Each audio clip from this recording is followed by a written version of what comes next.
sir शुणु मु actually मो हेलमेट अच्छी मुझे झील को धरी मुझे देखिली स्टाफ अच्छा मुझे भाविली बोधे कह ड्यूटी अच्छी से अन्य मनस्क थी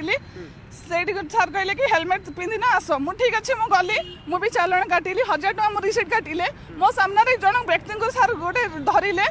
से स्कूटी आसिले सर से कौन कले से गाड़ी कहले कि मो गाड़ी साइड रे ठिया से गाड़ी साइड रे ठिया है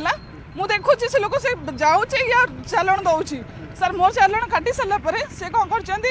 सार को धीरे कहते तू धीरे साइड पड़ा सी आसला देखला मैडम मो सागर कथा होती से धीरे गाड़ी धरिकी पड़ेगा सर एमती साइड ड्यूटी होकर तो कौन कह कहूँ मुझे चालान देवी टोटाली सर मत एसपी पाखु जबार अच्छी आप जहाँ कहते करूँ ड्यूटी कर समस्त सामान ड्यूटी कर चिन्हा छाड़देव अच्छी ना को ड्यूटी पैसा देव कौन पर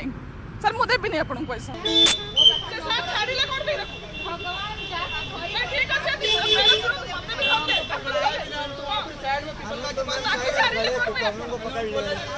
पूरा आगे भी नहीं आए